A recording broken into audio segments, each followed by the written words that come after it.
रोमियों के नाम पौलुस प्रेरित की पत्री, अध्याय 1। पौलुस की ओर से, जो यीशु मसीह का दास है और प्रेरित होने के लिए बुलाया गया और परमेश्वर के उस सुसमाचार के लिए अलग किया गया है, जिसकी उसने पहले ही से अपने भविष्यद्वक्ताओं के द्वारा पवित्र शास्त्र में अपने पुत्र हमारे प्रभु यीशु मसीह के विषय में प्रतिज्ञा की थी, जो शरीर के भाव से तो दाऊद के वंश से उत्पन्न हुआ और पवित्रता की आत्मा के भाव से मरे हुओं में से जी उठने के कारण सामर्थ के साथ परमेश्वर का पुत्र ठहरा है, जिसके द्वारा हमें अनुग्रह और प्रेरिताई मिली कि उसके नाम के कारण सब जातियों के लोग विश्वास करके उसकी माने, जिनमें से तुम भी यीशु मसीह के होने के लिए बुलाए गए हो। उन सब के नाम जो रोम में परमेश्वर के प्यारे हैं और पवित्र होने के लिए बुलाए गए हैं, हमारे पिता परमेश्वर और प्रभु यीशु मसीह की ओर से तुम्हें अनुग्रह और शांति मिलती रहे। पहले मैं तुम सब के लिए यीशु मसीह के द्वारा अपने परमेश्वर का धन्यवाद करता हूँ कि तुम्हारे विश्वास की चर्चा सारे जगत में हो रही है।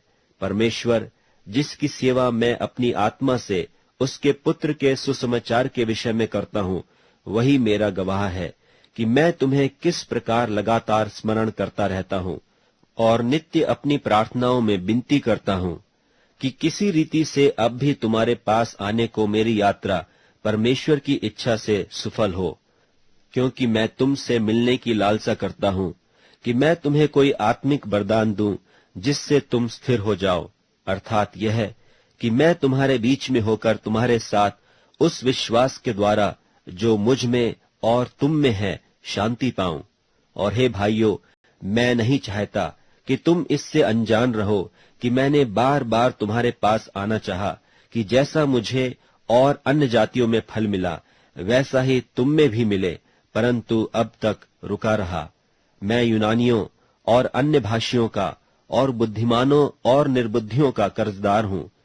सो मैं तुम्हें भी, जो रोम में रहते हो, सुसमाचार सुनाने को भरसक तैयार हूं, क्योंकि मैं सुसमाचार से नहीं लजाता, इसलिए कि वह हर एक विश्वास करने वाले के लिए, पहले तो यहूदी फिर यूनानी के लिए, उद्धार के निमित्त परमेश्वर की सामर्थ है, क्योंकि उसमें परमेश्वर की धार्मिकता विश्वास से और विश्वास के लिए प्रकट होती है, जैसा लिखा है कि विश्वास से धर्मी जन जीवित रहेगा। परमेश्वर का क्रोध तो उन लोगों की सब अभक्ति और अधर्म पर स्वर्ग से प्रकट होता है, जो सत्य को अधर्म से दबाए रखते हैं, इसलिए कि परमेश्वर के विषय का ज्ञान उनके मनों में प्रकट है, क्योंकि परमेश्वर ने उन पर प्रकट किया है, क्योंकि उसके अनदेखे गुण अर्थात उसकी सनातन सामर्थ और परमेश्वरत्व जगत की सृष्टि के समय से उसके कामों के द्वारा देखने में आते हैं, यहाँ तक कि वे निरुत्तर हैं। इस कारण कि परमेश्वर को जानने पर भी उन्होंने परमेश्वर के योग्य बड़ाई और धन्यवाद न किया, परंतु व्यर्थ विचार करने लगे, यहाँ तक कि उनका निर्बुद्धि मन अंधेरा हो गया। वे अपने आप को बुद्धिमान जताकर मूर्ख बन गए और अविनाशी परमेश्वर की महिमा को नाशमान मनुष्य और पक्षियों और चौपायों और रेंगने वाले जंतुओं की मूरत की समानता में बदल डाला। इस कारण परमेश्वर ने उन्हें उनके मन की अभिलाषों के अनुसार अशुद्धता के लिए छोड़ दिया कि वे आपस में अपने शरीरों का अनादर करें, क्योंकि उन्होंने परमेश्वर की सच्चाई को बदलकर झूठ बना डाला और सृष्टि की उपासना और सेवा की, न कि उस सृजनहार की जो सदा धन्य है। आमीन। इसलिए परमेश्वर ने उन्हें नीच कामनाओं के वश में छोड़ दिया, यहाँ तक कि उनकी स्त्रियों ने भी स्वाभाविक व्यवहार को उससे जो स्वभाव के विरुद्ध है बदल डाला। वैसे ही पुरुष भी स्त्रियों के साथ स्वाभाविक व्यवहार छोड़कर आपस में कामातुर होकर जलने लगे, और पुरुषों ने पुरुषों के साथ निर्लज्ज काम करके अपने भ्रम का ठीक फल पाया। और जब उन्होंने परमेश्वर को पहचानना न चाहा, इसलिए परमेश्वर ने भी उन्हें उनके निकम्मे मन पर छोड़ दिया कि वे अनुचित काम करें। सुबह सब प्रकार के अधर्म और दुष्टता और लोभ और बैर भाव से भर गए, और डाह और हत्या और झगड़े और छल और ईर्ष्या से भरपूर हो गए, और चुगलखोर, बदनाम करने वाले, परमेश्वर के देखने में घृणित, औरों का अनादर करने वाले, अभिमानी, डींग मार, बुरी बुरी बातों के बनाने वाले, माता पिता की आज्ञा न मानने वाले, निर्बुद्धि, विश्वासघाती, माया रहित और निर्दय हो गए। वे तो परमेश्वर की यह विधि जानते हैं कि ऐसे ऐसे काम करने वाले मृत्यु के दंड के योग्य हैं। तो भी न केवल आप ही ऐसे काम करते हैं, वरन करने वालों से प्रसन्न भी होते हैं। रोमियों के नाम पौलुस प्रेरित की पत्री, 2 अध्याय। सो हे दोष लगाने वाले, तू कोई क्यों न हो, तू निरुत्तर है, क्योंकि जिस बात में तू दूसरे पर दोष लगाता है, उसी बात में अपने आप को भी दोषी ठहराता है।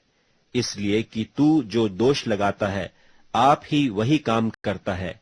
और हम जानते हैं कि ऐसे ऐसे काम करने वालों पर परमेश्वर की ओर से ठीक ठीक दंड की आज्ञा होती है। और हे मनुष्य, तू जो ऐसे ऐसे काम करने वालों पर दोष लगाता है और आप वे ही काम करता है, क्या यह समझता है कि तू परमेश्वर की दंड की आज्ञा से बच जाएगा? क्या तू उसकी कृपा और सहनशीलता और धीरज रूपी धन को तुच्छ जानता है? और क्या यह नहीं समझता कि परमेश्वर की कृपा तुझे मन फिराव को सिखाती है? पर अपनी कठोरता और हठीले मन के अनुसार उसके क्रोध के दिन के लिए, जिसमें परमेश्वर का सच्चा न्याय प्रकट होगा, अपने निमित्त क्रोध कमा रहा है। वह हर एक को उसके कामों के अनुसार बदला देगा। जो सुकर्म में स्थिर रहकर महिमा और आदर और अमरता की खोज में हैं, उन्हें वह अनंत जीवन देगा। पर जो विवादी हैं और सत्य को नहीं मानते, वरन अधर्म को मानते हैं, उन पर क्रोध और कोप पड़ेगा। और क्लेश और संकट हर एक मनुष्य के प्राण पर जो बुरा करता है आएगा, पहले यहूदी पर, फिर यूनानी पर महिमा और आदर और कल्याण हर एक को मिलेगा जो भला करता है, पहले यहूदी को, फिर यूनानी को, क्योंकि परमेश्वर किसी का पक्ष नहीं करता। इसलिए कि जिन्होंने बिना व्यवस्था पाए पाप किया, वे बिना व्यवस्था के नाश भी होंगे, और जिन्होंने व्यवस्था पाकर पाप किया, उनका दंड व्यवस्था के अनुसार होगा। क्योंकि परमेश्वर के यहाँ व्यवस्था के सुनने वाले धर्मी नहीं, पर व्यवस्था पर चलने वाले धर्मी ठहराए जाएंगे। फिर जब अन्य जाति लोग, जिनके पास व्यवस्था नहीं, स्वभाव ही से व्यवस्था की बातों पर चलते हैं, तो व्यवस्था उनके पास न होने पर भी वे अपने लिए आप ही व्यवस्था हैं। वे व्यवस्था की बातें अपने अपने हृदयों में लिखी हुई दिखाते हैं, और उनके विवेक भी गवाही देते हैं, और उनकी चिंताएं परस्पर दोष लगाती या उन्हें निर्दोष ठहराती हैं। जिस दिन परमेश्वर मेरे सुसमाचार के अनुसार यीशु मसीह के द्वारा मनुष्यों की गुप्त बातों का न्याय करेगा। यदि तू यहूदी कहलाता है और व्यवस्था पर भरोसा रखता है और परमेश्वर के विषय में घमंड करता है और उसकी इच्छा जानता और व्यवस्था की शिक्षा पाकर उत्तम उत्तम बातों को प्रिय जानता है और अपने पर भरोसा रखता है कि मैं अंधों का अगुआ और अंधकार में पड़े हुओं की ज्योति और बुद्धिहीनों का सिखाने वाला और बालकों का उपदेशक हूँ, और ज्ञान और सत्य का नमूना जो व्यवस्था में है मुझे मिला है, सो क्या तू जो औरों को सिखाता है अपने आप को नहीं सिखाता? क्या तू जो चोरी न करने का उपदेश देता है आप ही चोरी करता है? तू जो कहता है व्यभिचार न करना, क्या आप ही व्यभिचार करता है? तू जो मूर्तों से घृणा करता है, क्या आप ही मंदिरों को लूटता है? तू जो व्यवस्था के विषय में घमंड करता है, क्या व्यवस्था न मानकर परमेश्वर का अनादर करता है? क्योंकि तुम्हारे कारण अन्य जातियों में परमेश्वर के नाम की निंदा की जाती है, जैसा लिखा भी है, यदि तू व्यवस्था पर चले तो खतने से लाभ तो है, परंतु यदि तू व्यवस्था को न माने तो तेरा खतना बिन खतना की दशा ठहरा। सो यदि खतना रहित मनुष्य व्यवस्था की विधियों को माना करे, तो क्या उसकी बिन खतना की दशा खतने के बराबर न गिनी जाएगी? और जो मनुष्य जाति के कारण बिन खतना रहा, यदि वह व्यवस्था को पूरा करे, तो क्या तुझे जो लेख पाने और खतना किए जाने पर भी व्यवस्था को माना नहीं करता है, दोषी न ठहराएगा? क्योंकि वह यहूदी नहीं जो प्रगट में यहूदी है, और न वह खतना है जो प्रगट में है और देह में है, पर यहूदी वही है जो मन में है, और खतना वही है जो हृदय का और आत्मा में है, न कि लेख का। ऐसे की प्रशंसा मनुष्यों की ओर से नहीं, परंतु परमेश्वर की ओर से होती है। रोमियों के नाम पौलुस प्रेरित की पत्री 3 अध्याय। सो यहूदी की क्या बड़ाई या खतने का क्या लाभ? हर प्रकार से बहुत कुछ। पहले तो यह कि परमेश्वर के वचन उनको सौंपे गए। यदि कितने विश्वासघाती निकले भी तो क्या हुआ? क्या उनके विश्वासघाती होने से परमेश्वर की सच्चाई व्यर्थ ठहरेगी? कदापि नहीं, वरन परमेश्वर सच्चा और हर एक मनुष्य झूठा ठहरे। जैसा लिखा है कि जिससे तू अपनी बातों में धर्मी ठहरे और न्याय करते समय तू जय पाए। सो यदि हमारा अधर्म परमेश्वर की धार्मिकता ठहरा देता है तो हम क्या कहें? क्या यह है कि परमेश्वर जो क्रोध करता है अन्यायी है? यह तो मैं मनुष्य की रीति पर कहता हूं, कदापि नहीं। नहीं तो परमेश्वर क्यों कर जगत का न्याय करेगा? यदि मेरे झूठ के कारण परमेश्वर की सच्चाई उसकी महिमा के लिए अधिक करके प्रकट हुई, तो फिर क्यों पापी की नाई में दंड के योग्य ठहराया जाता हूं? और हम क्यों बुराई न करें कि भलाई निकले, जब हम पर यही दोष लगाया भी जाता है। और कितने कहते हैं कि इनका यही कहना है, परंतु ऐसों का दोषी ठहराना ठीक है। तो फिर क्या हुआ? क्या हम उनसे अच्छे हैं? कभी नहीं, क्योंकि हम यहूदियों और यूनानियों दोनों पर यह दोष लगा चुके हैं कि वे सब के सब पाप के वश में हैं। जैसा लिखा है कि कोई धर्मी नहीं, एक भी नहीं, कोई समझदार नहीं, कोई परमेश्वर का खोजने वाला नहीं। सब भटक गए हैं, सब के सब निकम्मे बन गए, कोई भलाई करने वाला नहीं, एक भी नहीं। उनका गला खुली हुई कब्र है, उन्होंने अपनी जीभों से छल किया है। उनके होठों में सांपों का विष है, और उनका मुंह श्राप और कड़वाहट से भरा है। उनके पांव लोहू बहाने को फुर्तीले हैं, उनके मार्गों में नाश और क्लेश है। उन्होंने कुशल का मार्ग नहीं जाना, उनकी आंखों के सामने परमेश्वर का भय नहीं। हम जानते हैं कि व्यवस्था जो कुछ कहती है उन्हीं से कहती है जो व्यवस्था के अधीन है, इसलिए कि हर एक मुंह बंद किया जाए और सारा संसार परमेश्वर के दंड के योग्य ठहरे। क्योंकि व्यवस्था के कामों से कोई प्राणी उसके सामने धर्मी नहीं ठहरेगा, इसलिए कि व्यवस्था के द्वारा पाप की पहचान होती है। पर अब बिना व्यवस्था परमेश्वर की वह धार्मिकता प्रकट हुई है जिसकी गवाही व्यवस्था और भविष्यद्वक्ता देते हैं, अर्थात परमेश्वर की वह धार्मिकता जो यीशु मसीह पर विश्वास करने से सब विश्वास करने वालों के लिए है, क्योंकि कुछ भेद नहीं, इसलिए कि सब ने पाप किया है और परमेश्वर की महिमा से रहित हैं, परंतु उसके अनुग्रह से उस छुटकारे के द्वारा जो मसीह यीशु में है सेत मेत धर्मी ठहराए जाते हैं। उसे परमेश्वर ने उसके लोहू के कारण एक ऐसा प्रायश्चित ठहराया जो विश्वास करने से कार्यकारी होता है, कि जो पाप पहले किए गए और जिनकी परमेश्वर ने अपनी सहनशीलता से आनाकानी की, उनके विषय में वह अपनी धार्मिकता प्रकट करे। वरन इसी समय उसकी धार्मिकता प्रकट हो कि जिससे वह आप ही धर्मी ठहरे, और जो यीशु पर विश्वास करे उसका भी धर्मी ठहराने वाला हो। तो घमंड करना कहाँ रहा? उसकी तो जगह ही नहीं। कौन सी व्यवस्था के कारण से? क्या कर्मों की व्यवस्था से? नहीं, वरन विश्वास की व्यवस्था के कारण। इसलिए हम इस परिणाम पर पहुंचते हैं कि मनुष्य व्यवस्था के कामों के बिना विश्वास के द्वारा धर्मी ठहरता है। क्या परमेश्वर केवल यहूदियों ही का है? क्या अन्य जातियों का नहीं? हाँ, अन्य जातियों का भी है, क्योंकि एक ही परमेश्वर है जो खतना वालों को विश्वास से और खतना रहितों को भी विश्वास के द्वारा धर्मी ठहराएगा। तो क्या हम व्यवस्था को विश्वास के द्वारा व्यर्थ ठहराते हैं? कदापि नहीं, वरन व्यवस्था को स्थिर करते हैं। रोमियों के नाम पौलुस प्रेरित की पत्री 4 अध्याय। सो हम क्या कहें? कि हमारे शारीरिक पिता इब्राहिम को क्या प्राप्त हुआ, क्योंकि यदि इब्राहिम कर्मों से धर्मी ठहराया जाता तो उसे घमंड करने की जगह होती, परंतु परमेश्वर के निकट नहीं। पवित्र शास्त्र क्या कहता है?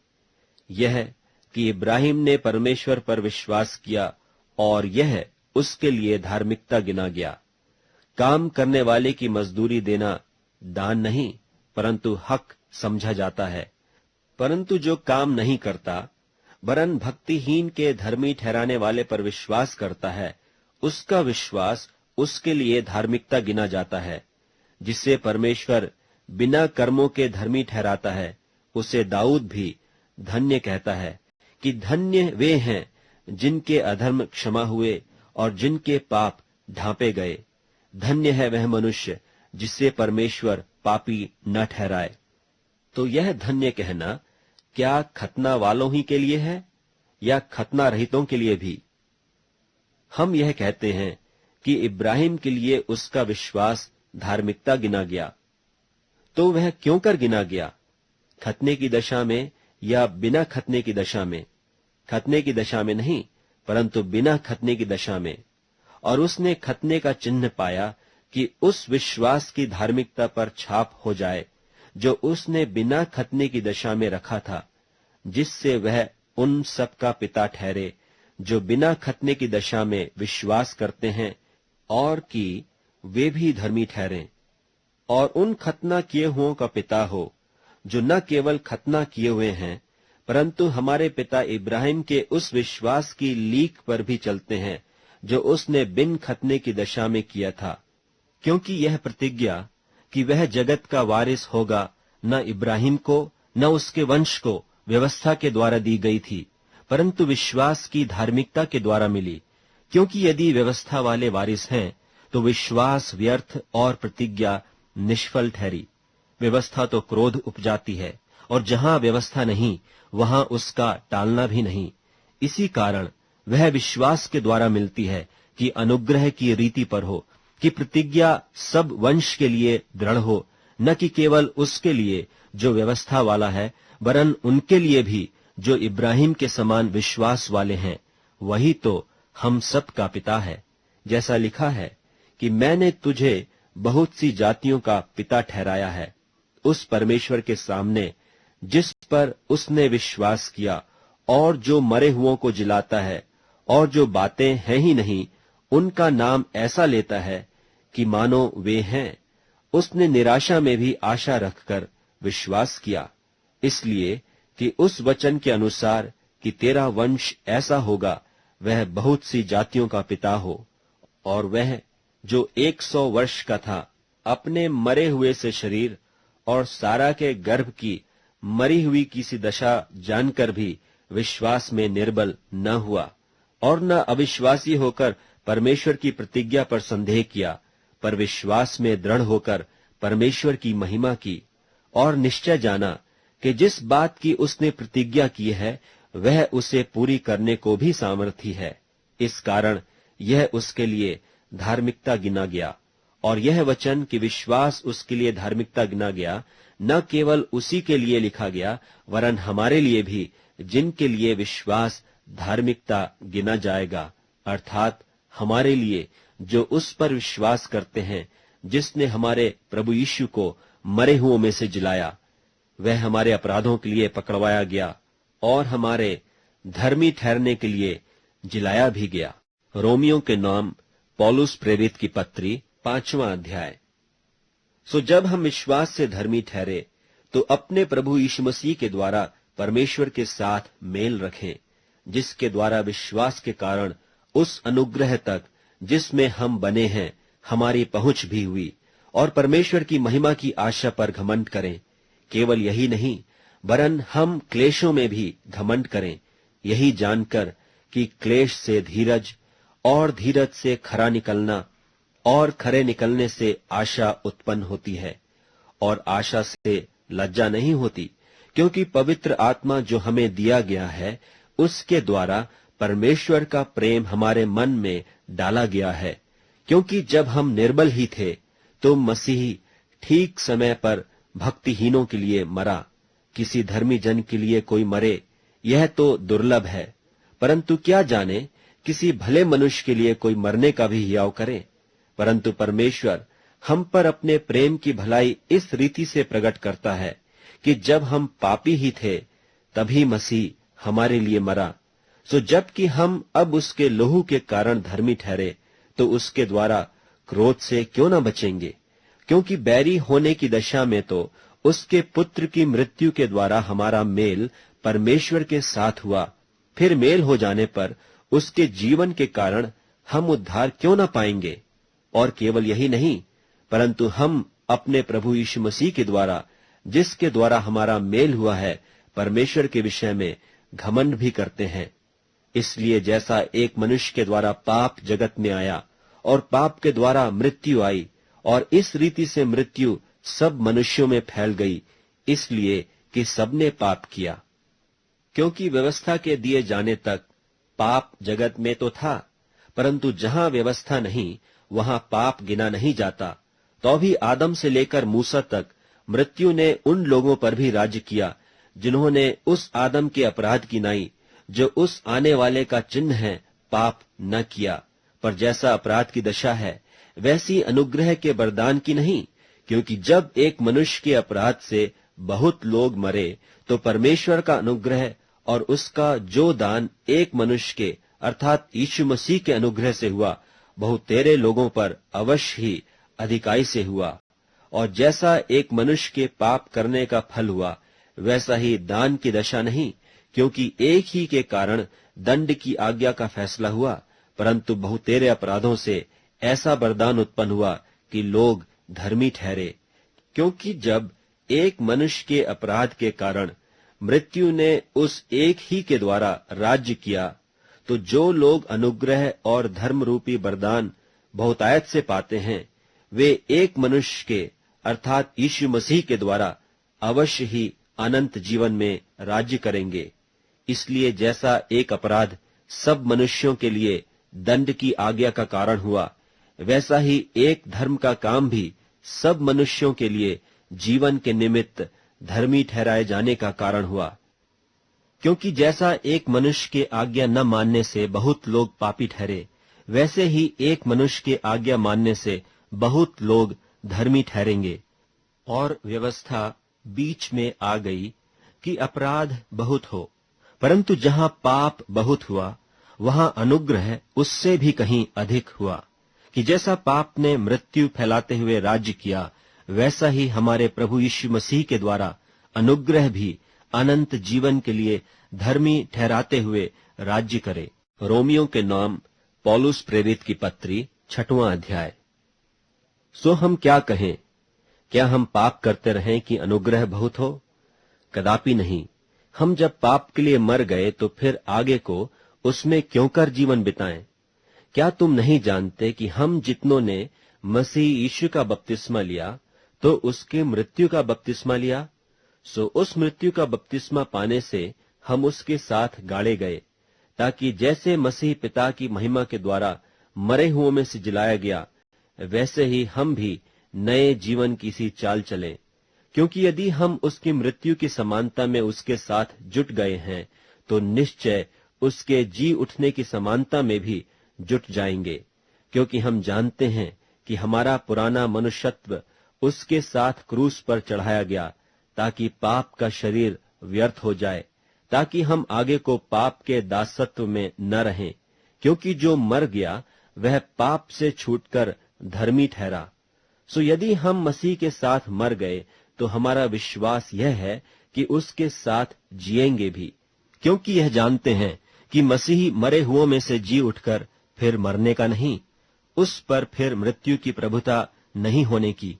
क्योंकि वह जो मर गया तो पाप के लिए एक ही बार मर गया, परंतु जो जीवित है तो परमेश्वर के लिए जीवित है।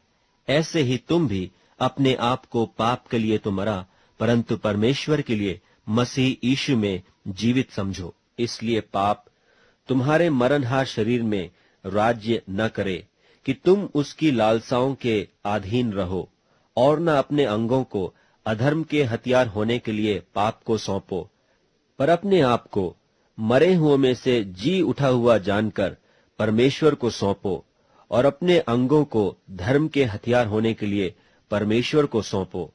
और तुम पर पाप की प्रभुता न होगी, क्योंकि तुम व्यवस्था के अधीन नहीं वरन अनुग्रह के अधीन हो। तो क्या हुआ? क्या हम इसलिए पाप करें कि हम व्यवस्था के अधीन नहीं वरन अनुग्रह के अधीन हैं? कदापि नहीं। क्या तुम नहीं जानते कि जिसकी आज्ञा मानने के लिए तुम अपने आप को दासों की नाई सौंप देते हो, उसी के दास हो, और जिसकी मानते हो, चाहे पाप के जिसका अंत मृत्यु है, चाहे आज्ञा मानने के जिसका अंत धार्मिकता है। परंतु परमेश्वर का धन्यवाद हो कि तुम जो पाप के दास थे, तो भी मन से उस उपदेश के मानने वाले हो गए जिसके सांचे में ढाले गए थे, और पाप से छुड़ाए जाकर धर्म के दास हो गए। मैं तुम्हारी शारीरिक दुर्बलता के कारण मनुष्यों की रीति पर कहता हूं, जैसे तुमने अपने अंगों को कुकर्म के लिए अशुद्धता और कुकर्म के दास करके सौंपा था, वैसे ही अब अपने अंगों को पवित्रता के लिए धर्म के दास करके सौंप दो। जब तुम पाप के दास थे तो धर्म की ओर से स्वतंत्र थे, सो जिन बातों से अब तुम लज्जित होते हो, उनसे उस समय तुम क्या फल पाते थे? क्योंकि उनका अंत तो मृत्यु है। परंतु अब पाप से स्वतंत्र होकर और परमेश्वर के दास बनकर तुमको फल मिला, जिससे पवित्रता प्राप्त होती है, और उसका अंत अनंत जीवन है। क्योंकि पाप की मजदूरी तो मृत्यु है, परंतु परमेश्वर का वरदान हमारे प्रभु मसीह यीशु में अनंत जीवन है। रोमियों के नाम पौलुस प्रेरित की पत्री 7वां अध्याय। हे भाइयों, क्या तुम नहीं जानते, मैं व्यवस्था के जानने वालों से कहता हूं, कि जब तक मनुष्य जीवित रहता है तब तक उस पर व्यवस्था की प्रभुता रहती है। क्योंकि विवाहिता स्त्री व्यवस्था के अनुसार अपने पति के जीते जी उससे बंधी है, परंतु यदि पति मर जाए तो वह पति की व्यवस्था से छूट गई। सो यदि पति के जीते जी वह किसी दूसरे पुरुष की हो जाए तो व्यभिचारिणी कहलाएगी, परंतु यदि पति मर जाए तो वह उस व्यवस्था से छूट गई। यहां तक कि यदि किसी दूसरे पुरुष की हो जाए तो भी व्यभिचारिणी न ठहरेगी। सो हे मेरे भाइयों, तुम भी मसीह की देह के द्वारा व्यवस्था के लिए मरे हुए बन गए, कि उस दूसरे के हो जाओ जो मरे हुओं में से जी उठा, ताकि हम परमेश्वर के लिए फल लाएं। क्योंकि जब हम शारीरिक थे तो पापों की अभिलाषाएं जो व्यवस्था के द्वारा थी, मृत्यु का फल उत्पन्न करने के लिए हमारे अंगों में काम करती थीं। परंतु जिसके बंधन में हम थे, उसके लिए मरकर अब व्यवस्था से ऐसे छूट गए कि लेख की पुरानी रीति पर नहीं वरन आत्मा की नई रीति पर सेवा करते हैं। तो हम क्या कहें? क्या व्यवस्था पाप है? कदापि नहीं, वरन बिना व्यवस्था के मैं पाप को नहीं पहचानता। व्यवस्था यदि न कहती कि लालच मत कर, तो मैं लालच को न जानता, परंतु पाप ने अवसर पाकर आज्ञा के द्वारा मुझ में सब प्रकार का लालच उत्पन्न किया, क्योंकि बिना व्यवस्था पाप मुर्दा है।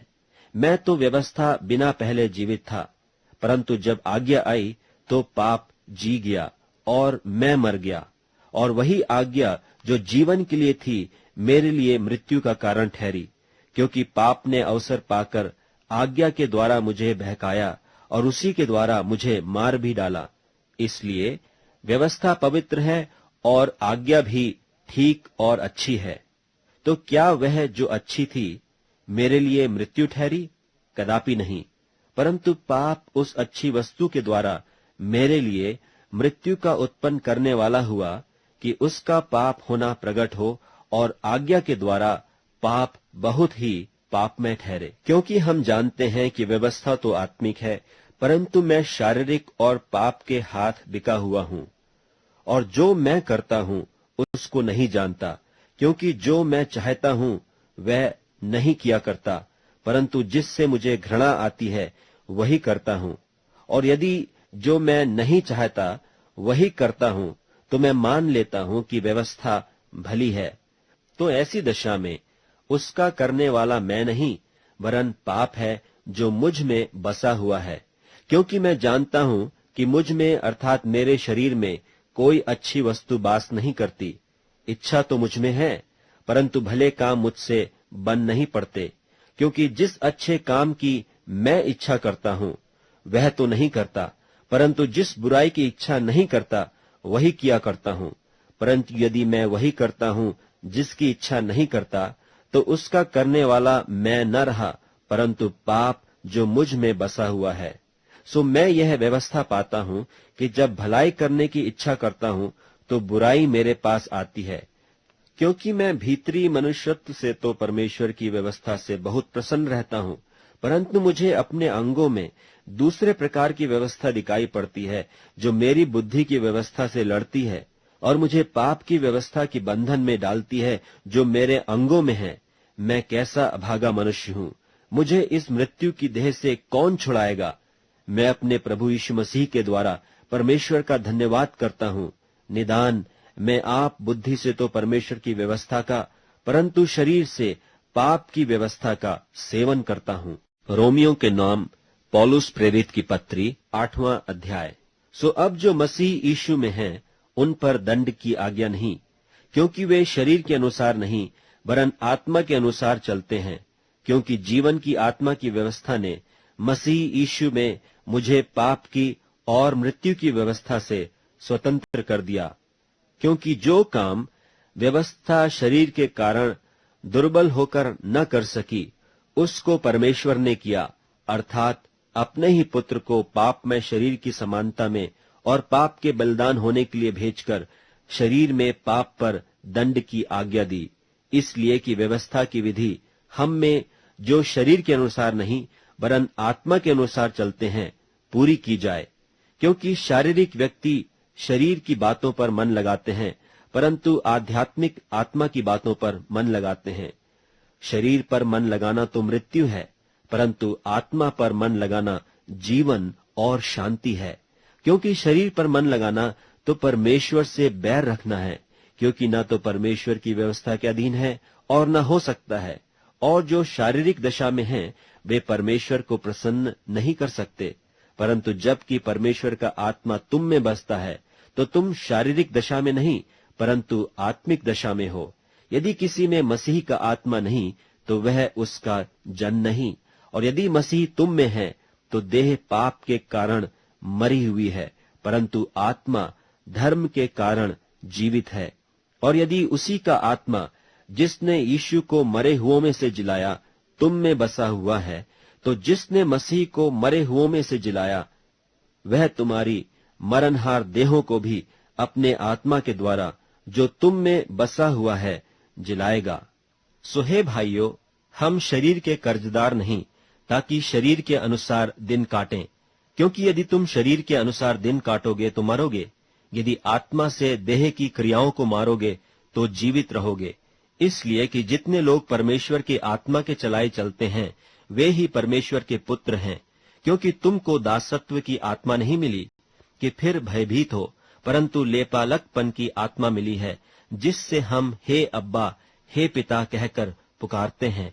आत्मा आप ही हमारी आत्मा के साथ गवाही देता है कि हम परमेश्वर की संतान हैं, और यदि संतान हैं तो वारिस भी, वरन परमेश्वर के वारिस और मसीह के संगी वारिस हैं, जबकि हम उसके साथ दुख उठाएं कि उसके साथ महिमा भी पाएं। क्योंकि मैं समझता हूँ कि इस समय के दुख और क्लेश उस महिमा के सामने जो हम पर प्रकट होने वाली है कुछ भी नहीं है।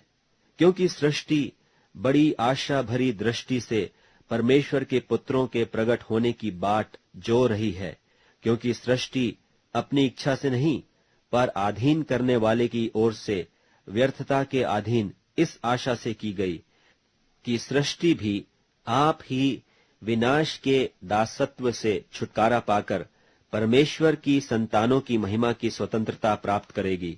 क्योंकि हम जानते हैं कि सारी सृष्टि अब तक मिलकर कहरती और पीड़ाओं में पड़ी तड़पती है।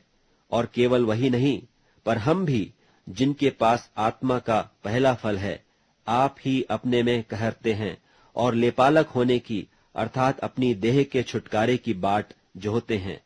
आशा के द्वारा तो हमारा उद्धार हुआ है, परंतु जिस वस्तु की आशा की जाती है, जब वह देखने में आए तो फिर आशा कहाँ रही?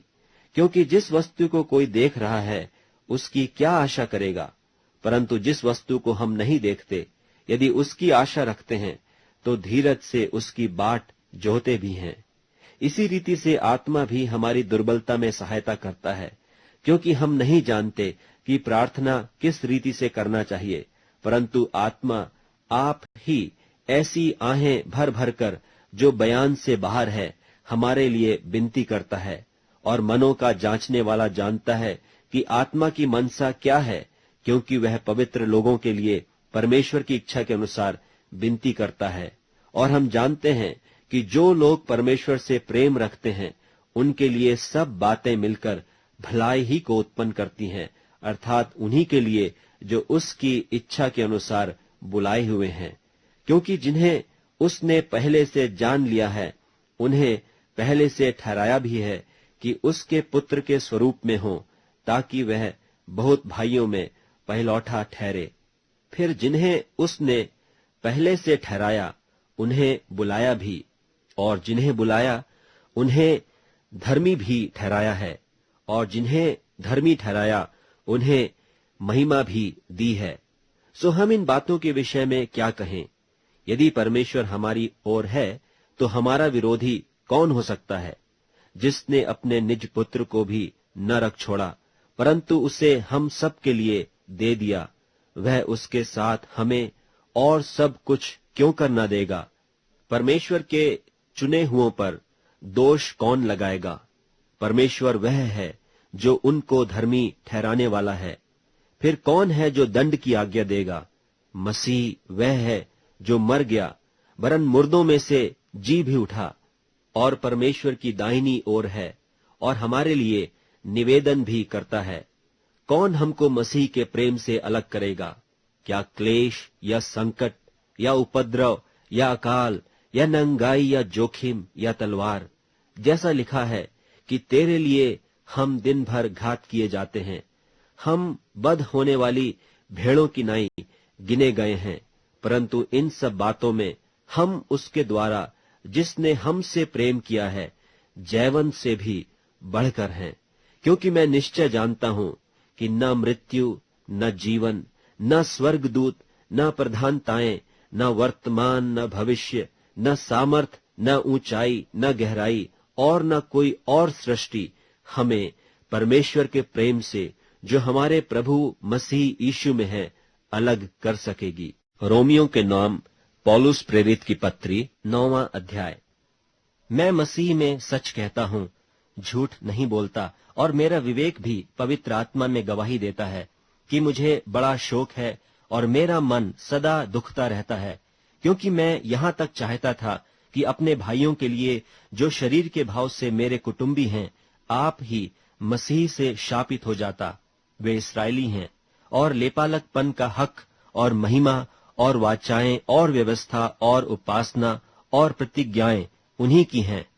पुरखे भी उन्हीं के हैं और मसीह भी शरीर के भाव से उन्हीं में से हुआ, जो सबके ऊपर परम परमेश्वर युगानुयुग धन्य है। आमीन। परंतु यह नहीं कि परमेश्वर का वचन टल गया, इसलिए कि जो इस्राएल के वंश हैं वे सब इस्राएली नहीं, और न इब्राहिम के वंश होने के कारण सब उसकी संतान ठहरे, परंतु लिखा है कि इसहाक ही से तेरा वंश कहलाएगा। अर्थात शरीर की संतान परमेश्वर की संतान नहीं, परंतु प्रतिज्ञा के संतान वंश गिने जाते हैं। क्योंकि प्रतिज्ञा का वचन यह है कि मैं इस समय के अनुसार आऊंगा और सारा के पुत्र होगा।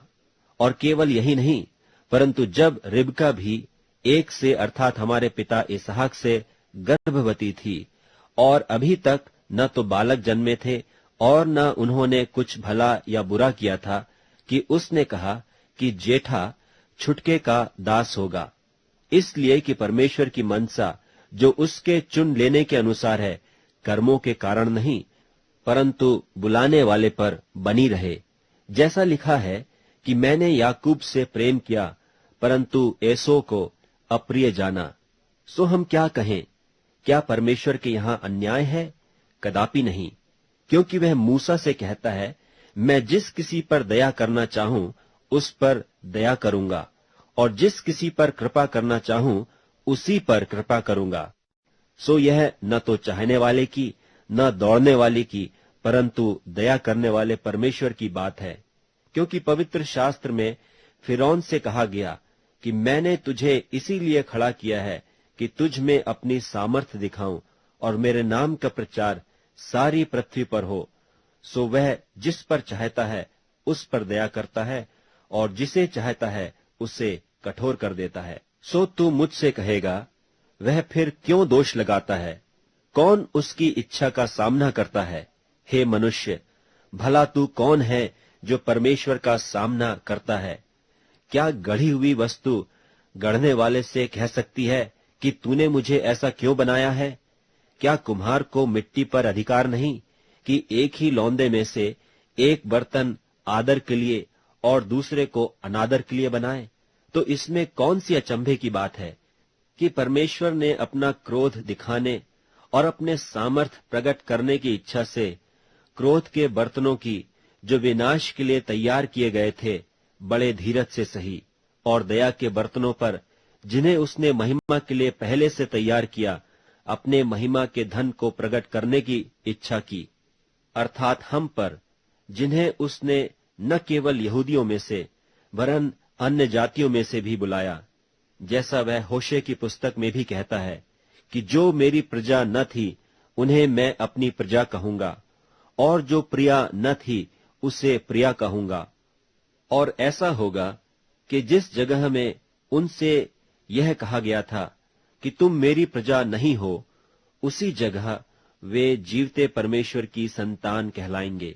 और यशायाह इस्राएल के विषय में पुकार कर कहता है कि चाहे इस्राएल की संतानों की गिनती समुद्र के बालू के बराबर हो, तो भी उनमें से थोड़े ही बचेंगे, क्योंकि प्रभु अपना वचन पृथ्वी पर पूरा करके धार्मिकता से शीघ्र उसे सिद्ध करेगा। जैसा यशायाह ने पहले भी कहा था कि यदि सेनाओं का प्रभु हमारे लिए कुछ वंश न छोड़ता तो हम सदोम की नाई हो जाते और अमोरा के सरीखे ठहरते। सो हम क्या कहें? यह कि अन्य जातियों ने जो धार्मिकता की खोज नहीं करते थे धार्मिकता प्राप्त की, अर्थात उस धार्मिकता को जो विश्वास से है, परंतु इस्राएली जो धर्म की व्यवस्था की खोज करते हुए उस व्यवस्था तक नहीं पहुंचे। किस लिए? इसलिए कि वे विश्वास से नहीं परंतु मानो कर्मों से उसकी खोज करते थे। उन्होंने उस ठोकर के पत्थर पर ठोकर खाई, जैसा लिखा है, देखो मैं सिय्योन में एक ठेस लगने का पत्थर और ठोकर खाने की चट्टान रखता हूं, और जो उस पर विश्वास करेगा वह लज्जित न होगा। रोमियों के नाम पौलुस प्रेरित की पत्री 10वां अध्याय। हे भाइयों, मेरे मन की अभिलाषा और उनके लिए परमेश्वर से मेरी प्रार्थना है कि वे उद्धार पाएं, क्योंकि मैं उनकी गवाही देता हूं कि उनको परमेश्वर के लिए धुन रहती है, परंतु बुद्धिमानी के साथ नहीं, क्योंकि वे परमेश्वर की धार्मिकता से अनजान होकर और अपनी धार्मिकता स्थापन करने का यत्न करके परमेश्वर की धार्मिकता के अधीन न हुए।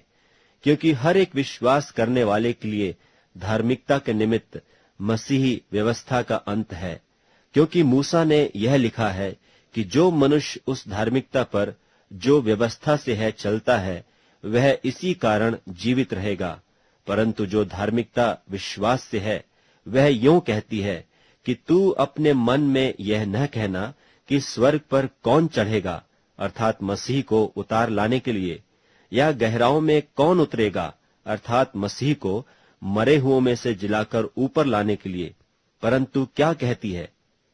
यह कि वचन तेरे निकट है, तेरे मुंह में और तेरे मन में है।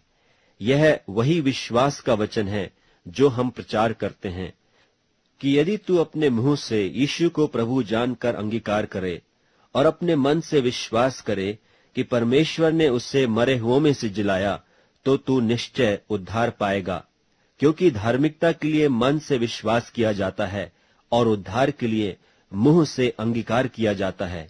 क्योंकि पवित्र शास्त्र यह कहता है कि जो कोई उस पर विश्वास करेगा वह लज्जित न होगा। यहूदियों और यूनानियों में कुछ भेद नहीं, इसलिए कि वह सब का प्रभु है और अपने सब नाम लेने वालों के लिए उदार है, क्योंकि जो कोई प्रभु का नाम लेगा वह उद्धार पाएगा। फिर जिस पर उन्होंने विश्वास नहीं किया वे उसका नाम क्यों कर लें, और जिसकी नहीं सुनी उस पर क्यों कर विश्वास करें, और प्रचारक बिना क्यों कर सुने, और यदि भेजे न जाएं तो क्यों कर प्रचार करें। जैसा लिखा है कि उनके पांव क्या ही सुहावने हैं जो अच्छी बातों का सुसमाचार सुनाते हैं, परंतु सब ने उस सुसमाचार पर कान न लगाया। यशायाह कहता है कि हे प्रभु, किसने हमारे समाचार की प्रतीति की है। सुविश्वास सुनने से और सुनना मसीह के वचन से होता है। परंतु मैं कहता हूं, क्या उन्होंने नहीं सुना? सुना तो सही, क्योंकि लिखा है कि उनके स्वर सारी पृथ्वी पर और उनके वचन जगत की छोर तक पहुंच गए हैं। फिर मैं कहता हूं, क्या इस्राएली नहीं जानते थे? पहले तो मूसा कहता है कि मैं उनके द्वारा जो जाति नहीं तुम्हारे मन में जलन उपजाऊंगा, मैं एक मूढ़ जाति के द्वारा तुम्हें रिस दिलाऊंगा। फिर यशायाह बड़े हियाव के साथ कहता है कि जो मुझे नहीं ढूंढते थे उन्होंने मुझे पा लिया, और जो मुझे पूछते भी न थे उन पर मैं प्रकट हो गया। परंतु इस्राएल के विषय में वह यह कहता है कि मैं सारे दिन अपने हाथ एक आज्ञा न मानने वाली और विवाद करने वाली प्रजा की ओर पसारे रहा। रोमियों के नाम पौलुस प्रेरित की पत्री 11वां अध्याय। इसलिए मैं कहता हूं, क्या परमेश्वर ने अपनी प्रजा को त्याग दिया? कदापि नहीं। मैं भी तो इस्राएली हूं, इब्राहिम के वंश और बिन्यामीन के गोत्र में से हूं। परमेश्वर ने अपनी उस प्रजा को नहीं त्यागा जिसे उसने पहले ही से जाना। क्या तुम नहीं जानते कि पवित्र शास्त्र एलिय्याह की कथा में क्या कहता है कि वह इस्राएल के विरोध में परमेश्वर से विनती करता है कि हे प्रभु, उन्होंने तेरे भविष्यद्वक्ताओं को घात किया और तेरी वेदियों को ढा दिया है, और मैं ही अकेला बच रहा हूं, और वे मेरे प्राण के भी खोजी हैं। परंतु परमेश्वर से उसे क्या उत्तर मिला कि मैंने अपने लिए 7,000 पुरुषों को रख छोड़ा है, जिन्होंने बाल के आगे घुटने नहीं टेके हैं। सो इसी रीति से इस समय भी अनुग्रह से चुने हुए कितने लोग बाकी हैं। यदि यह अनुग्रह से हुआ है तो फिर कर्मों से नहीं, नहीं तो अनुग्रह फिर अनुग्रह नहीं रहा। सो परिणाम क्या हुआ? यह कि इस्राएली जिसकी खोज में है वह उनको नहीं मिला, परंतु चुने हुओं को मिला, और शेष लोग कठोर किए गए हैं। जैसा लिखा है कि परमेश्वर ने उन्हें आज के दिन तक भारी नींद में डाल रखा है, और ऐसी आंखें दी जो न देखें और ऐसे कान जो न सुने। और दाऊद कहता है, उनका भोजन उनके लिए जाल और फंदा और ठोकर और दंड का कारण हो जाए। उनकी आंखों पर अंधेरा छा जाए ताकि न देखें, और तू सदा उनकी पीठ को झुकाए रख। सो मैं कहता हूं, क्या उन्होंने इसलिए ठोकर खाई कि गिर पड़े? कदापि नहीं, परंतु उनके गिरने के कारण अन्य जातियों को उद्धार मिला कि उन्हें जलन हो।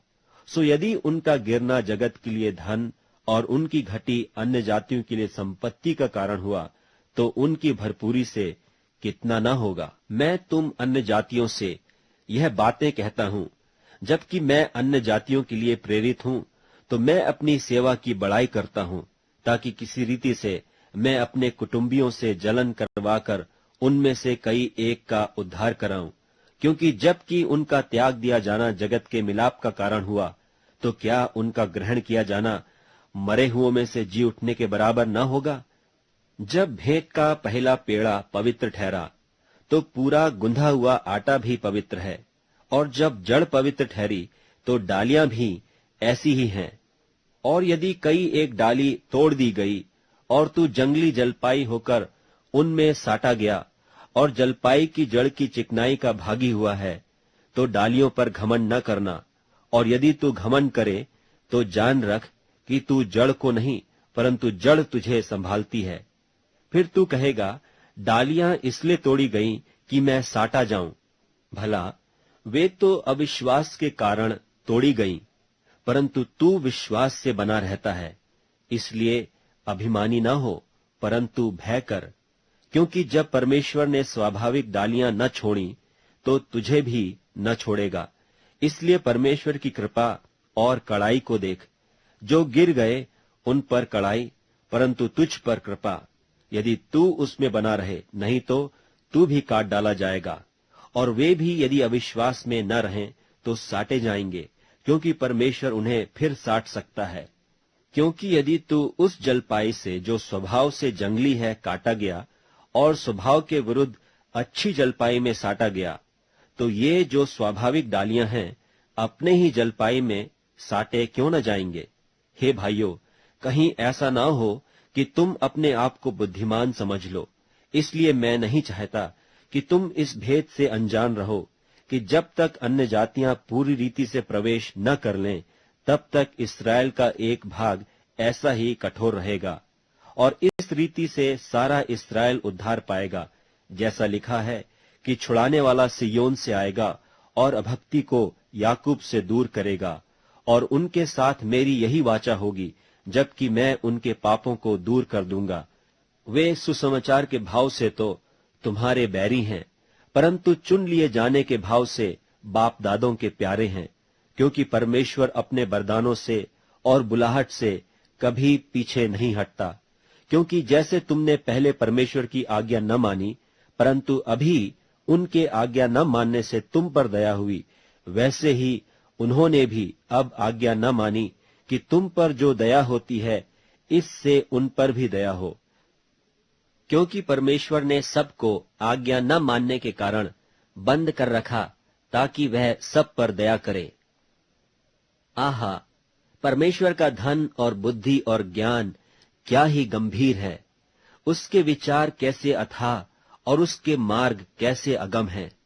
प्रभु की बुद्धि को किसने जाना, या उसका मंत्री कौन हुआ, या किसने पहले उसे कुछ दिया है जिसका बदला उसे दिया जाए।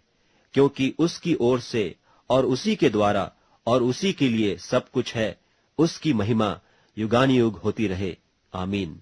रोमियों के नाम पौलुस प्रेरित की पत्री 12वां अध्याय। इसलिए हे भाइयों, मैं तुमसे परमेश्वर की दया स्मरण दिलाकर विनती करता हूं कि अपने शरीरों को जीवित और पवित्र और परमेश्वर को भावता हुआ बलिदान करके चढ़ाओ। यही तुम्हारी आत्मिक सेवा है। और इस संसार के सदृश्य न बनो, परंतु तुम्हारी बुद्धि के नए हो जाने से तुम्हारा चाल चलन भी बदलता जाए, जिससे तुम परमेश्वर की भली और भावती और सिद्ध इच्छा अनुभव से मालूम करते रहो। क्योंकि मैं उस अनुग्रह के कारण जो मुझको मिला है, तुम में से हर एक से कहता हूं कि जैसा समझना चाहिए उससे बढ़कर कोई भी अपने आप को न समझे, पर जैसा परमेश्वर ने हर एक को परिमाण के अनुसार बांट दिया है, वैसा ही सुबुद्धि के साथ अपने को समझे। क्योंकि जैसे हमारी एक देह में बहुत से अंग हैं और सब अंगों का एक ही सा काम नहीं, वैसा ही हम जो बहुत हैं मसीह में एक देह होकर आपस में एक दूसरे के अंग हैं। और जबकि उस अनुग्रह के अनुसार जो हमें दिया गया है, हमें भिन्न भिन्न वरदान मिले हैं, तो जिसको भविष्यवाणी का दान मिला हो, वह विश्वास के परिमाण के अनुसार भविष्यवाणी करे। यदि सेवा का दान मिला हो तो सेवा में लगा रहे। यदि कोई सिखाने वाला हो तो सिखाने में लगा रहे। जो उपदेशक हो वह उपदेश देने में लगा रहे। दान देने वाला उदारता से दे। जो अगुवाई करे वह उत्साह से करे। जो दया करे वह हर्ष से करे। प्रेम निष्कपट हो। बुराई से घृणा करो। भलाई में लगे रहो। भाईचारे के प्रेम से एक दूसरे पर माया रखो। परस्पर आदर करने में एक दूसरे से बढ़ चलो। प्रयत्न करने में आलसी न हो। आत्मिक उन्माद में भरे रहो। प्रभु की सेवा करते रहो। आशा में आनंदित रहो। क्लेश में स्थिर रहो। प्रार्थना में नित्य लगे रहो। पवित्र लोगों को जो कुछ अवश्य हो उसमें उनकी सहायता करो। पहुनाई करने में लगे रहो। अपने सताने वालों को आशीष दो। आशीष दो, श्राप न दो। आनंद करने वालों के साथ आनंद करो और रोने वालों के साथ रो। आपस में एक सा मन रखो। अभिमानी न हो, परंतु दीनों के साथ संगति रखो। अपनी दृष्टि में बुद्धिमान न हो। बुराई के बदले किसी से बुराई न करो। जो बातें सब लोगों के निकट भली हैं, उनकी चिंता किया करो। जहां तक हो सके तुम अपने भरसक सब मनुष्यों के साथ मेल मिलाप रखो। हे प्रियो, अपना पलटा न लेना, परंतु क्रोध को अवसर दो, क्योंकि लिखा है, पलटा लेना मेरा काम है, प्रभु कहता है, मैं ही बदला दूंगा। परंतु यदि तेरा बैरी भूखा हो तो उसे खाना खिला, यदि प्यासा हो तो उसे पानी पिला, क्योंकि ऐसा करने से तू उसके सिर पर आग के अंगारों का ढेर लगाएगा। बुराई से न हारो, परंतु भलाई से बुराई को जीत लो। रोमियों के नाम पौलुस प्रेरित की पत्री 13वां अध्याय। हर एक व्यक्ति प्रधान अधिकारियों के अधीन रहे, क्योंकि कोई अधिकार ऐसा नहीं जो परमेश्वर की ओर से न हो, और जो अधिकार हैं वे परमेश्वर के ठहराए हुए हैं। इससे जो कोई अधिकार का विरोध करता है वह परमेश्वर की विधि का सामना करता है, और सामना करने वाले दंड पाएंगे, क्योंकि हाकिम अच्छे काम के नहीं परंतु बुरे काम के लिए डर का कारण है। सो यदि तू हाकिम से निडर रहना चाहता है तो अच्छा काम कर, और उसकी ओर से तेरी सराहना होगी, क्योंकि वह तेरी भलाई के लिए परमेश्वर का सेवक है। परंतु यदि तू बुराई करे तो डर, क्योंकि वह तलवार व्यर्थ लिए हुए नहीं, और परमेश्वर का सेवक है कि उसके क्रोध के अनुसार बुरे काम करने वाले को दंड दे। इसलिए अधीन रहना न केवल उस क्रोध से परंतु डर से अवश्य है, वरन विवेक भी यही गवाही देता है। इसलिए कर भी दो, क्योंकि वे परमेश्वर के सेवक हैं और सदा इसी काम में लगे रहते हैं। इसलिए हर एक का हक चुकाया करो। जिससे कर चाहिए उसे कर दो, जिससे महसूल चाहिए उसे महसूल दो, जिससे डरना चाहिए उससे डरो, जिसका आदर करना चाहिए उसका आदर करो। आपस के प्रेम को छोड़ और किसी बात में किसी के कर्जदार न हो, क्योंकि जो दूसरे से प्रेम रखता है उसी ने व्यवस्था पूरी की है। क्योंकि यह कि व्यभिचार न करना, हत्या न करना, चोरी न करना, लालच न करना, और इनको छोड़ और कोई भी आज्ञा हो, तो सबका सारांश इस बात में पाया जाता है कि अपने पड़ोसी से अपने समान प्रेम रख। प्रेम पड़ोसी की कुछ बुराई नहीं करता, इसलिए प्रेम रखना व्यवस्था को पूरा करना है। और समय को पहचान कर ऐसा ही करो, इसलिए कि अब तुम्हारे लिए नींद से जाग उठने की घड़ी आ पहुंची है। क्योंकि जिस समय हमने विश्वास किया था उस समय के विचार से अब हमारा उद्धार निकट है। रात बहुत बीत गई है और दिन निकलने पर है, इसलिए हम अंधकार के कामों को तजकर ज्योति के हथियार बांध लें। जैसा दिन को सोहता है वैसा ही हम सीधी चाल चलें, न कि लीला क्रीड़ा और पियक्कड़पन, न व्यभिचार और लुचपन में, और न झगड़े और डाह में, वरन प्रभु यीशु मसीह को पहन लो और शरीर के अभिलाषों को पूरा करने का उपाय न करो। रोमियों के नाम पौलुस प्रेरित की पत्री 14वां अध्याय। जो विश्वास में निर्बल है उसे अपनी संगति में ले लो, परंतु उसकी शंकाओं पर विवाद करने के लिए नहीं, क्योंकि एक को विश्वास है कि सब कुछ खाना उचित है, परंतु जो विश्वास में निर्बल है वह साग पात ही खाता है, और खाने वाला न खाने वाले को तुच्छ न जाने, और न खाने वाला खाने वाले पर दोष न लगाए, क्योंकि परमेश्वर ने उसे ग्रहण किया है। तू कौन है जो दूसरे के सेवक पर दोष लगाता है? उसका स्थिर रहना या गिर जाना उसके स्वामी ही से संबंध रखता है, वरन वह स्थिर ही कर दिया जाएगा, क्योंकि प्रभु उसे स्थिर रख सकता है। कोई तो एक दिन को दूसरे से बढ़कर जानता है और कोई सब दिन एक सा जानता है। हर एक अपने ही मन में निश्चय कर ले। जो किसी दिन को मानता है वह प्रभु के लिए मानता है, जो खाता है वह प्रभु के लिए खाता है, क्योंकि वह परमेश्वर का धन्यवाद करता है। क्योंकि हम में से न तो कोई अपने लिए जीता है और न कोई अपने लिए मरता है, क्योंकि यदि हम जीवित हैं तो प्रभु के लिए जीवित हैं, और यदि मरते हैं तो प्रभु के लिए मरते हैं। सो हम जिए या मरें, हम प्रभु ही के हैं, क्योंकि मसीह इसीलिए मरा और जी भी उठा कि वह मरे हुओं और जीवितों दोनों का प्रभु हो। तू अपने भाई पर क्यों दोष लगाता है, या तो फिर क्यों अपने भाई को तुच्छ जानता है? हम सब के सब परमेश्वर के न्याय सिंहासन के सामने खड़े होंगे, क्योंकि लिखा है कि प्रभु कहता है, मेरे जीवन की सौगंध कि हर एक घुटना मेरे सामने टिकेगा और हर एक जीभ परमेश्वर को अंगीकार करेगा। सो हम में से हर एक परमेश्वर को अपना अपना लेखा देगा। सो आगे को हम एक दूसरे पर दोष न लगाएं, पर तुम यही ठान लो कि कोई अपने भाई के सामने ठेस या ठोकर खाने का कारण न रखे। मैं जानता हूं और प्रभु यीशु से मुझे निश्चय हुआ है कि कोई वस्तु अपने आप से अशुद्ध नहीं, परंतु जो उसको अशुद्ध समझता है उसके लिए अशुद्ध है। यदि तेरा भाई तेरे भोजन के कारण उदास होता है, तो फिर तू प्रेम की रीति से नहीं चलता। जिसके लिए मसीह मरा, उसको तू अपने भोजन के द्वारा नाश न कर। अब तुम्हारी भलाई की निंदा न होने पाए, क्योंकि परमेश्वर का राज्य खाना पीना नहीं, परंतु धर्म और मिलाप और वह आनंद है जो पवित्र आत्मा से होता है। और जो कोई इस रीति से मसीह की सेवा करता है, वह परमेश्वर को भाता है और मनुष्यों में ग्रहण योग्य ठहरता है। इसलिए हम उन बातों का प्रयत्न करें जिनसे मेल मिलाप और एक दूसरे का सुधार हो। भोजन के लिए परमेश्वर का काम न बिगाड़।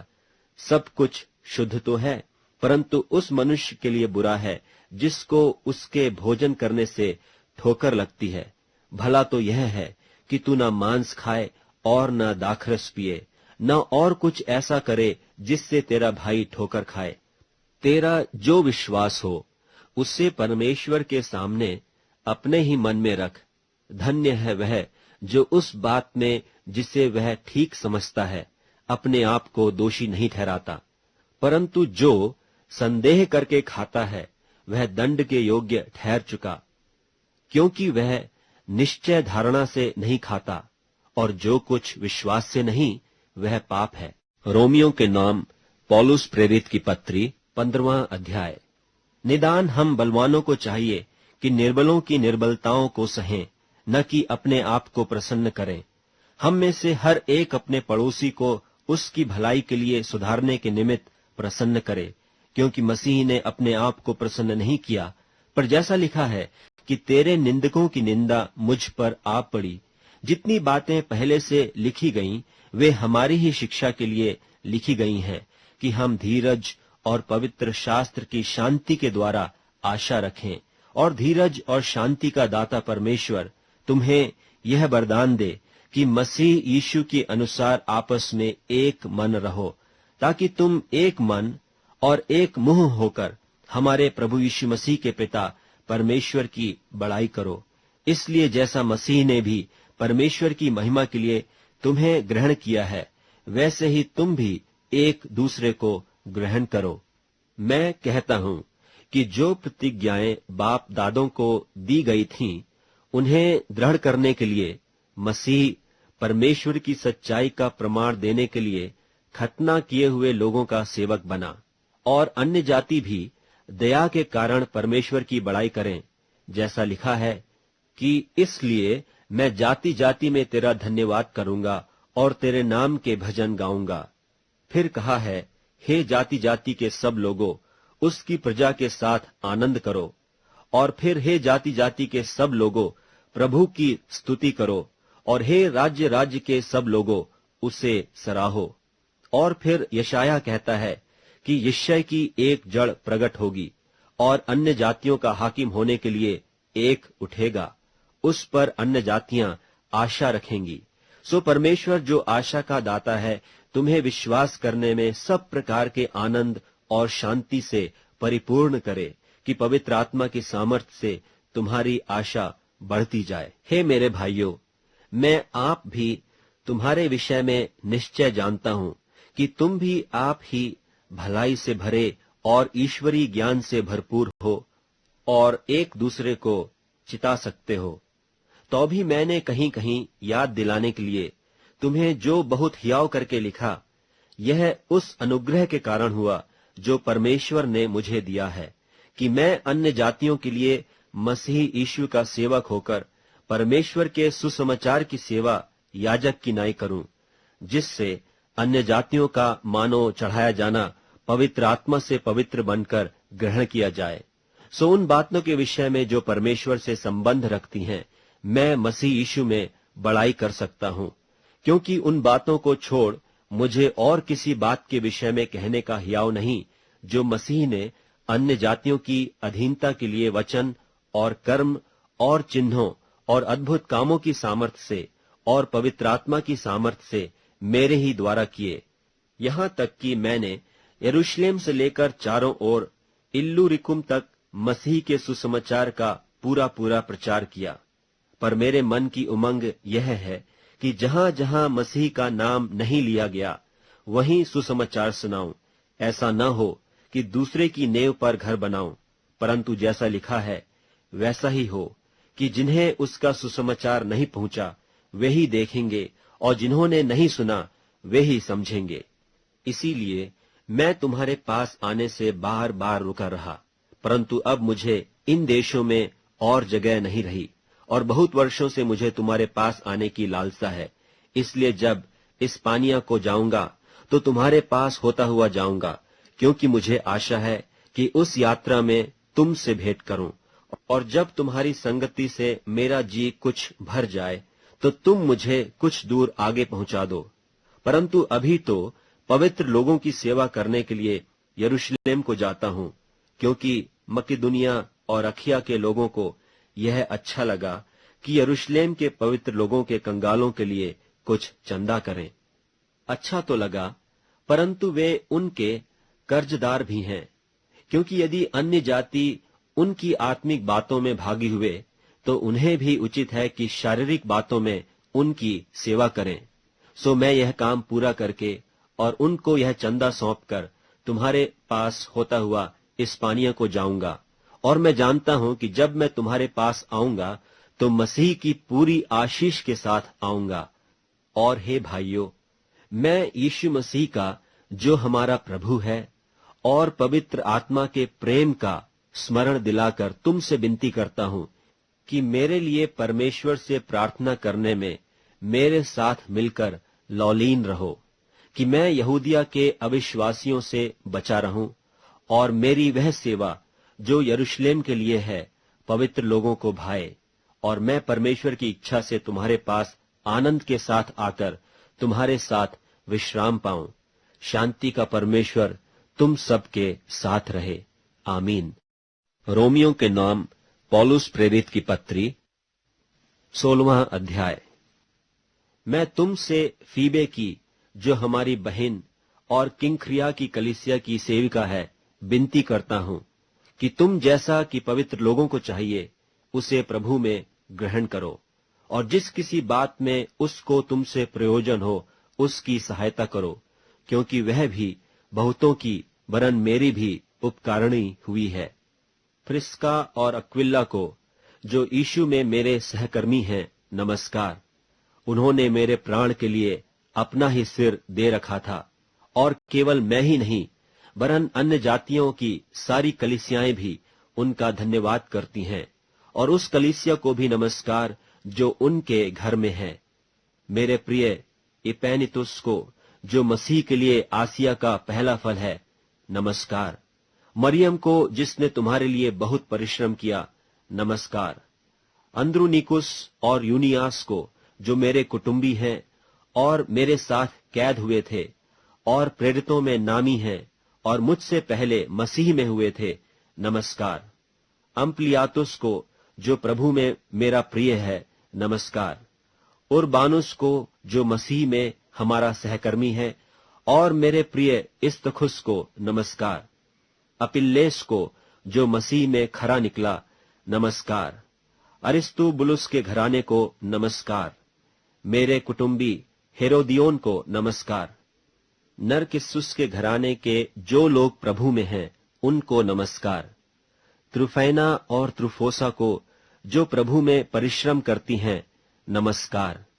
प्रिया पिरसिस को, जिसने प्रभु में बहुत परिश्रम किया, नमस्कार। रूफुस को, जो प्रभु में चुना हुआ है, और उसकी माता जो मेरी भी है, दोनों को नमस्कार।